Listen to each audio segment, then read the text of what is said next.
Emergency response team. What's the situation? We need an ambulance now. A trainer's been pulled under. This is what happens when the creature you trust most suddenly turns on you. Jessica Radcliffe was no thrill-seeker. She was a marine biologist, a perfectionist, someone who believed that understanding and routine could tame even the most powerful predator. And for years, it seemed like she was right. Every day, she stepped into a tank with a 12,000-pound killer whale named Mallow. They danced, performed, trusted each other, children laughed, cameras flashed, and behind the glass, no one questioned it, until one day, in front of a sold-out crowd, everything changed. No warning, no misstep, just a sudden snap, a shift in the water, and then a silence so loud it swallowed the stadium whole. Why did Mallow, the orca she trained and loved, suddenly attack? Was it instinct, revenge, or something even darker no one dared to say out loud? This is the horrifying final story of Jessica Radcliffe, and it will change how you see animal entertainment forever. She trusted him more than that. She loved him, not just as a performer, not as a wild animal, but as a partner, as family. He was the centerpiece of the park, the headliner, the main event, the orca that brought in thousands of guests each week. He performed flawlessly for years, until one day in front of a full crowd of families, children, and cameras, that trust was shattered. In seconds, what should have been a joyful performance turned into a nightmare. Screams replaced cheers. Water turned red. And a young woman full of life was gone. This is the story of Jessica Radcliffe. It isn't just about her death. It's about the warnings we ignored, the choices we made, and the truth we tried to hide. Jessica Radcliffe was raised just outside of Santa Cruz, California, with the Pacific Ocean practically in her backyard. Her father, a respected marine biologist, took her on boat trips, taught her how to read the tides, and showed her pods of dolphins dancing in the surf. From the time she could walk, she was mesmerized by the sea. As a child, she attended a marine park show and watched an orca leap from the water. That moment changed her life. She knew then she didn't want to just watch these animals, she wanted to be with them, train them, understand them. She enrolled in a marine biology program in college and got an internship at Ocean Haven Marine Park, a rising SeaWorld-style attraction just south of Monterey. She started by cutting fish, scrubbing tanks, and observing feeding schedules. But it was clear she had something special. The animals responded to her, especially one. Mallow was Ocean Haven's star orca, 22 feet long, 12,000 pounds, black and white, with a massive dorsal fin that towered like a sail. He had been captured young and trained for years. He knew how to wave, splash, spin, and breach on cue, but he was also temperamental. Other trainers said he was unpredictable, that some days he would flat out ignore commands or slap his tail against the tank when agitated. But with Jessica, he was different. She was young, only 21, but she understood him. She knew his body language, his mood changes, and even his feeding preferences. While others struggled to handle him, Jessica seemed to calm him. Within a year, she was promoted to lead orca trainer. She called Mallow her big boy. She believed in their bond. She believed that love and routine had tamed him. But orcas are not pets. They are predators. And that bond, as deep as it was still human-made. Over time, cracks began to show. Mallow became more aggressive during feeding sessions.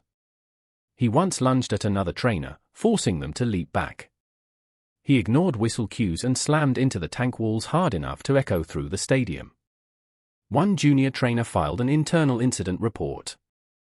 Another requested that Mallow be pulled from live water work, but management dismissed the concerns. It was the busy season. Mallow was the park's biggest draw.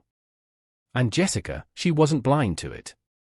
She noted some of his odd behavior in her log, but she believed he would never hurt her. She told a co-worker the week before the tragedy, "He's just moody lately, but we're okay. He knows me." But wild instincts don't vanish. They wait, and sometimes they snap. July 6, 2011. A sunny afternoon in California.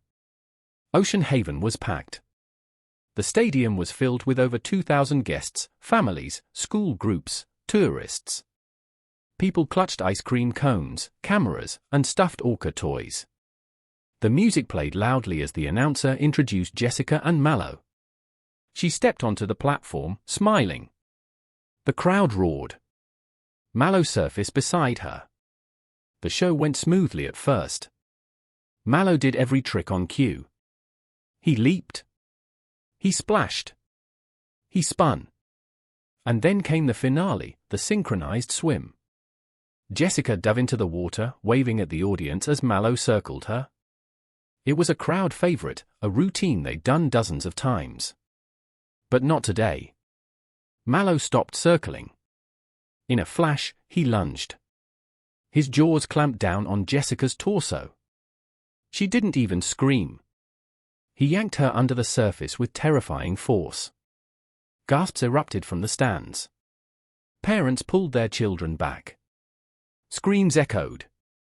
Mallow thrashed violently, dragging her deeper. The water turned murky with blood. Trainers rushed to intervene. They tossed fish, ropes, and buoys.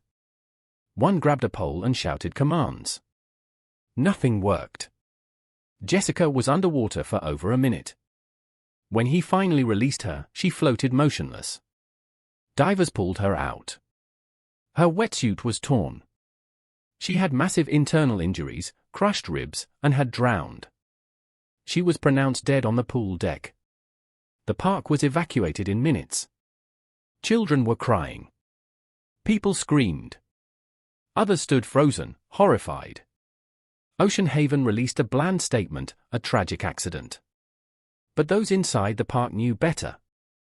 There had been warnings, and they had been ignored. Jessica's family was devastated. Her parents held a private memorial along the coast where she once played as a child. Her ashes were scattered into the Pacific. Her death sparked a national outcry. News crews camped outside the park. Animal rights groups protested. Former trainers came forward, sharing stories of abuse, mistreatment, and silenced concerns. Ocean Haven shut down within 6 months. The lawsuits didn't stop. Mallow was relocated to a semi-wild marine sanctuary in the Pacific Northwest. He lived the rest of his life without trainers, shows, or screaming crowds. But the damage had been done. Jessica believed love could bridge the gap between human and beast, that trust was enough. But it wasn't, because the truth is wild animals are not actors. They are not entertainers. They are not ours. Jessica Radcliffe was talented, brave, and passionate. She gave her heart to the ocean. But the ocean doesn't return guarantees. What happened to her wasn't just a freak accident. It was the result of ignoring instincts, silencing warnings, and assuming nature can be controlled. This isn't just a story of a trainer and an orca. It's a warning. When we cage the wild for entertainment, eventually the wild reminds us who it really is. Rest in peace, Jessica. Your story will never be forgotten.